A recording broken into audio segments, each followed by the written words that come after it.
बुद्धि गाड़ा काम बिगाड़ा। 3 बहुओं के रवैये से सासू माँ बहुत परेशान थी। दरअसल बात ये थी कि तीनों बहुओं में किसी बात को लेकर अनबन हो गई थी। तब से ही तीनों एक दूसरे से मुंह फुलाए रहती थी। ना कोई सीधे मुंह किसी से बात करती, ना किसी का कहना मानती। पड़ोसी भी इस बात को जानते थे और जाने कैसे कैसे बातें भी करते। इसीलिए सासू माँ ने तीनों बहुओं को तुरंत अपने कमरे में बुलाया। मैं कई दिनों से देख रही हूँ, तुम तीनों अलग अलग सारे काम कर रही हो। ये सब नहीं चलेगा, तीनों को मिलकर ही काम करना पड़ेगा। सास की बात सुनकर एकदम से बड़ी बहू बोल उठती है। नहीं मम्मी जी, मैं इन दोनों के साथ कुछ नहीं कर सकती। मैं इस घर की बड़ी बहू हूँ, फिर भी ये मेरा कहना बिल्कुल भी नहीं मानती। अरे जेठानी जी, जानबूझकर मुझे डबल काम करवाती है आप, और छोटी मुझसे टेढ़े मुंह ही बात करती है। इन दोनों के बीच हमेशा सैंडविच बन जाती है मेरी, और मैं हमेशा आलू की तरह बीच में मसली जाती हूँ। मम्मी जी, इन दोनों को लगता है कि मैं छोटी हूँ तो इनके पैरों तले दब जाऊंगी, लेकिन नहीं, मेरा भी उतना ही अधिकार है जितना इन दोनों का है। बढ़िया आई दोनों मेरी चुगली करने के लिए, मुझे क्या कम समझ रखा है। तीनों बहू एक दूसरे से बहस करने लगती है और सास दोबारा ये देखकर टेंशन में आ जाती है और सबसे कहती है, चुप हो जाओ, अब से तुम तीनों सारे काम एक साथ करोगी, आंख बंद करके एक दूसरे की बात सुनोगी। तुम तीनों इस बात को गांठ बांध लो, वरना अगली छुट्टियों में तुम्हारा अपना मायके जाना कैंसिल। सास की बातें सुनकर डर के मारे तीनों हामी भर देती हैं। जी मम्मी जी, मैं समझ गई। हाँ मम्मी जी, जैसा आप कहें। आप जो कहेंगी मैं वही करूंगी। तीनों बहू सास की बात को गांठ बांध लेती है और वादा करती है कि अब से सारे काम वो तीनों एक साथ मिलकर ही करेंगी। ये सब देखकर सास खुश हो जाती है और वहां से चली जाती है। नीचे जाकर वो देखती है कि घर में शर्मा जी आए हुए होते हैं। सास जोर से आवाज लगाकर कहती है, अरे बहू, जरा चाय बनाकर तो लाना, शर्मा जी आए हैं। सास की बात सुनकर तीनों बहू तुरंत किचन की ओर भागती है और चाय बनाना शुरू कर देती है। मुझे तो एकदम मसाले वाली कड़क चाय पसंद है, तो हम शर्मा जी के लिए मसाले वाली चाय ही बनाएंगे। अरे नहीं दीदी, गर्मी के मौसम में मसाला चाय कौन पीता है? मैं तो शर्मा जी के लिए इलायची वाली चाय ही बनाऊंगी। ये कैसी बात कर रही हैं आप दोनों? मेरी मम्मी ने सिखाया है कि मेहमान को ज्यादा दूध और शक्कर वाली चाय देनी चाहिए, वरना वो घर वालों को कंजूस समझते हैं। तो मैं तो शर्मा जी को ऐसी ही चाय दूंगी। तीनों बहुएं अपने अपने तरीके से चाय में शक्कर, मसाला, पत्ती सब डाल देती है। उबलने के बाद तीनों मिलकर चाय बाहर लेकर जाती है और शर्मा जी और सासू माँ को देती हैं। चाय पीने के बाद शर्मा जी सासू माँ को देखकर शर्मा जाते हैं और शर्मिंदा महसूस करते हैं कि आखिर उन्होंने चाय पीने के लिए हामी क्यों भरी। सासू माँ भी चाय पीना शुरू करती है और कहती हैं, अरे बहू, ये कैसी चाय बनाई है? चाय है या मीठे दूध की बासुंदी? हाँ, चाय अच्छी नहीं लगी क्या? कोई बात नहीं, हम पराठा बनाकर लाते हैं। चलो चलो अंदर। हाँ हाँ चलो, हाँ आती हूँ मैं भी। नहीं नहीं, मेरा पेट चाय ने ही चौपट कर दिया, वही काफी है। पराठे से पोपट नहीं करवाना, मैं तो चलता हूँ। शर्मा जी चुपचाप पतली गली से निकल जाते हैं। अगले दिन सास बहुओं से कहती है, अरे बहू, जाओ जाके ऊपर के गेस्ट हाउस की सफाई कर दो। कल हमारे यहाँ मेरे दूर के रिश्तेदार आने वाले हैं, तो पूरे कमरे को चमका देना, समझी? तीनों बहू सास की बात को मानकर ऊपर सफाई करने चली जाती हैं और तीनों कमरे की सफाई चालू कर देती है। बड़ी बहू मकड़ी के जाले साफ करती है, तो बीच वाली झाड़ू लगाना और छोटी वाली सर्फ डालकर जमीन धोना शुरू कर देती है। अरे दीदी, जेठानी जी, अभी मैंने पूरी फर्श धोई और आप फिर से धूल नीचे गिरा रही हैं। और मछली जेठानी जी, आप बिना झाड़ू की धूल यहाँ छटक रही हैं। अरे तीनों को साफ करना है, एक साथ सफाई करते हैं ना।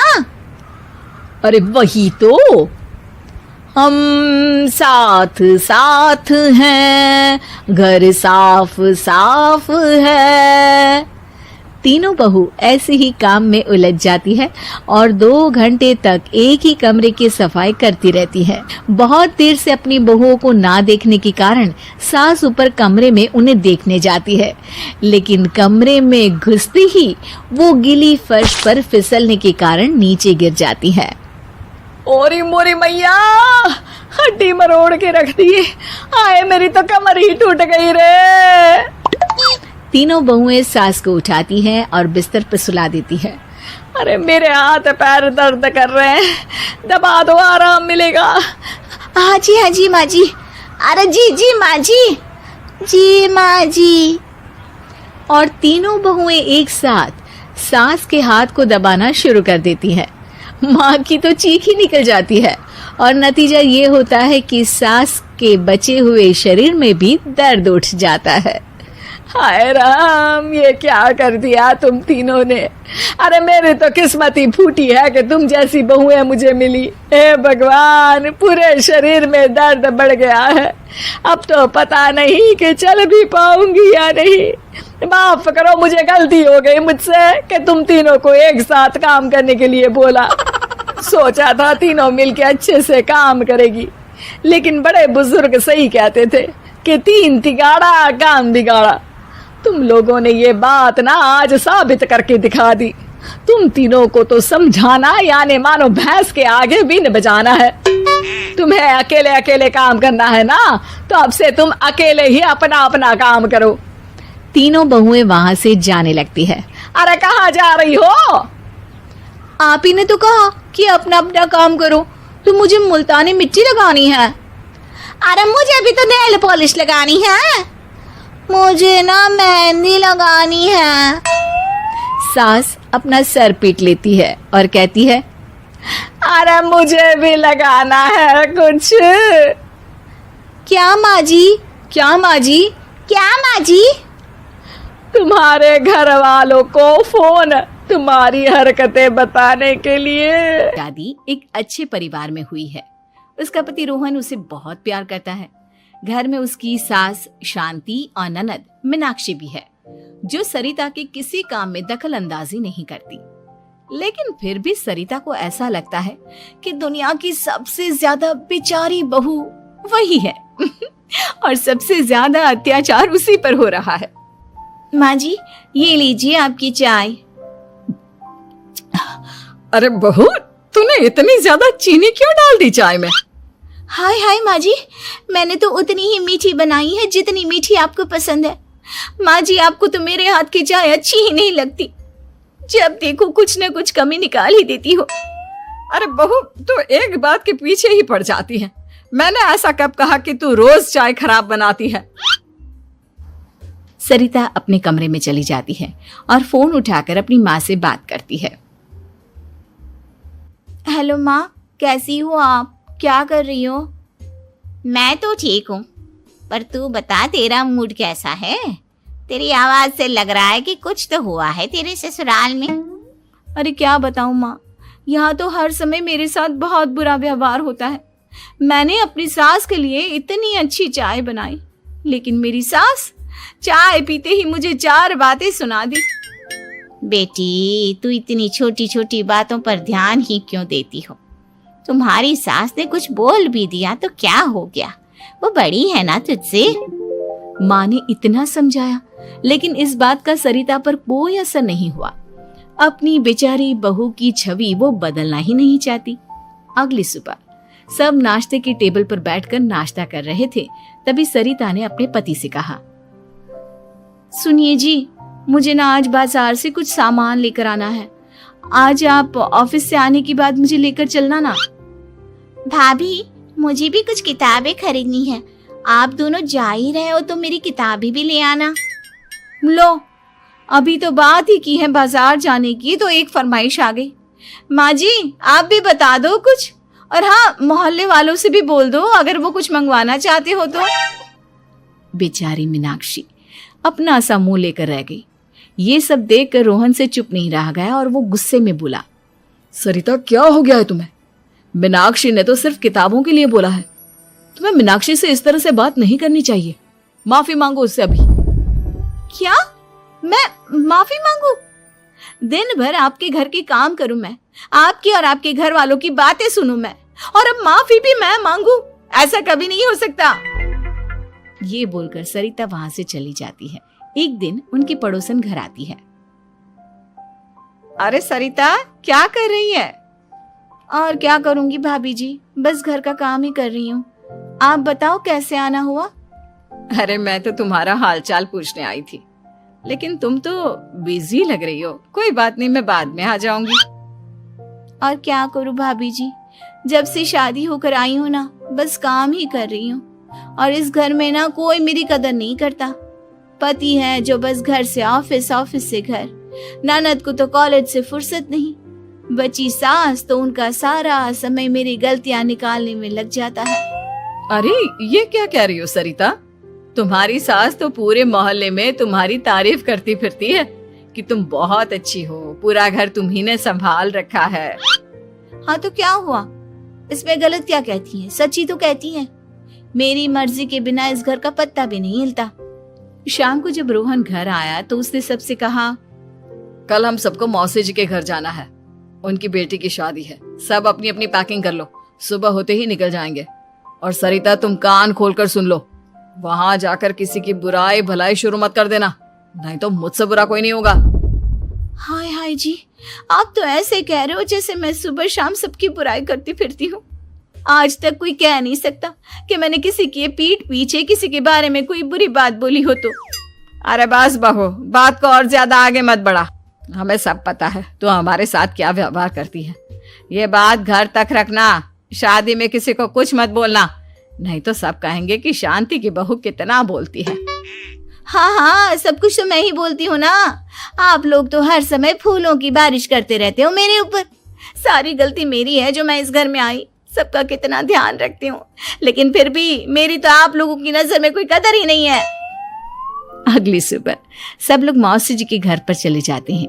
वहां पर शादी का माहौल होता है, सब जगह चहल पहल होती है, बहुत सारे मेहमान आए हैं। सरिता को वहां बहुत अच्छा लग रहा है। वो अपने मन में सोचती है, यहाँ कितना अच्छा लग रहा है, कितनी रौनक है। मैं यहाँ किसी से ज्यादा बात नहीं करूंगी। अगर मेरे मुंह से कुछ ऐसा वैसा निकल गया तो रोहन जी तो मुझसे गुस्सा हो जाएंगी। सरिता ये सब सोच ही रही थी कि वहां रोहन की कजिन साक्षी आ गई और सरिता से बोली, आप सरिता भाभी हो ना? जितना आपके बारे में सुना था, आप तो उससे भी ज्यादा सुंदर हो। हाँ वो तो है, मेरी सुंदरता की तारीफ सब करते हैं। मेरे मायके में तो सब यही बोलते हैं कि रोहन जी की किस्मत बहुत अच्छी है जिन्हें मैं मिली। लेकिन आप कौन है? मैंने आपको पहचाना नहीं। मैं रोहन भैया की कजिन हूँ। आपकी शादी पर नहीं आ पाई थी ना, इसलिए आप मुझसे मिली नहीं कभी। शांति मौसी और मीनाक्षी आपकी बहुत तारीफ करते हैं। क्या कहा तुमने? मेरी तारीफ? कभी नहीं। मेरे ससुराल वाले कभी मेरी तारीफ कर ही नहीं सकते। मैं इतनी अच्छी हूँ, मेहनती हूँ, लेकिन उन्हें तो मेरी कदर ही नहीं। सारा दिन घर का काम करती हूँ, फिर भी मेरी सास ना मुझे सुनाती रहती है। और पति भी मेरी सास की साइड लेते हैं, ना कभी बाहर ले जाते हैं ना कहीं घुमाने। अगर घुमाने के लिए कभी बोल भी देना तो उनकी बहन बीच में आ जाती है। मैं कैसे रह रही हूँ उस घर में, ये मैं ही जानती हूँ। सरिता की ये बातें सुनकर साक्षी को बड़ी हैरानी हुई। अब वो हर किसी के सामने अपनी बढ़ाई और ससुराल वालों की बुराई करने लगी। रोहन और शांति को सरिता पर बहुत गुस्सा आया, लेकिन वो चुप रहे। अगले दिन जब वो अपने घर पर आए, सरिता, तुमने क्यों सबके सामने मेरी इज्जत का तमाशा बनाया? तुमसे बोला था ना कि चुप रहना। अजी ऐसा भी क्या कह दिया मैंने जो इतना भड़क रहे हो? तुम जहां जाती हो अपना रोना शुरू कर देती हो, कभी किसी दूसरे की बात ही नहीं सुनती, बस अपनी कहती रहती हो। तुमने सबके सामने हमारा तमाशा बनाकर रख दिया है। हे भगवान, मुझे अपने पास बुला ले। जिस घर में मेरी कदर ही नहीं, उस घर में मेरा क्या काम? अरे क्या करूंगी मैं यहाँ रहकर? जो भी आता है मुझे सुनाकर चला जाता है। मैं तो किसी से कुछ नहीं कहती। सीधी सादी बहू मिल गई है ना सबको, तो जो जी में आए वो करो। सरिता ने अपने आगे किसी को कुछ बोलने ही नहीं दिया और उस दिन भी उसने सबके सामने खुद को बेचारी बना ही दिया। अगले दिन मीनाक्षी कॉलेज के लिए लेट हो रही थी, इसलिए वो हर काम जल्दी जल्दी कर रही थी। अपना नाश्ता लेने किचन में गई और पतीले में रखे गरम दूध को गिलास में डालने लगी। दूध का पतीला उसके हाथ से छूट गया और गरम गरम दूध उसके हाथ पर गिर गया। ओए माँ, हाय मेरा हाथ, माँ मेरा हाथ जल गया। मीनाक्षी की आवाज सुनकर सरिता दौड़ती हुई आई। ये क्या किया तुमने? तुम्हें नाश्ता चाहिए था तो मुझसे बोल देती, मैं क्या मना करती थी? अब पता नहीं कितने दिन की मुसीबत पाल ली तुमने। सरिता मीनाक्षी को उसके कमरे में ले गई और उसका बहुत ख्याल रखा। उसका इस तरह से ख्याल रखना शांति और रोहन को थोड़ा अजीब लगा। माँ, सरिता के दिमाग का भी कुछ पता नहीं। कल शादी में सबको इतना कुछ बोल कर आई है हमारे बारे में, और अब मीनाक्षी की कितनी अच्छी देखभाल कर रही है। ये ऐसा क्यों करती है? बेटा, तेरी बीवी की ना आदत हो गई है सबके सामने खुद को बेचारी दिखाने की, और आदत इतनी जल्दी नहीं बदलती। जब ये बोलना शुरू करती है तो रुकने का नाम ही नहीं लेती, इसलिए इसे पता ही नहीं चलता कि ये किसके सामने क्या बोली जा रही है। लेकिन दिल की बहुत अच्छी है। हमें भी अपना दिल बड़ा करके ये जैसी है इसे स्वीकार करना चाहिए। उम्मीद है कि आपको हमारी ये कहानी पसंद आई होगी। कृपया हमारे चैनल को सब्सक्राइब करें और सभी अपडेट्स के लिए बेल आइकन जरूर क्लिक करें। और हाँ, वीडियो लाइक और शेयर करना मत भूलिएगा। Bye bye.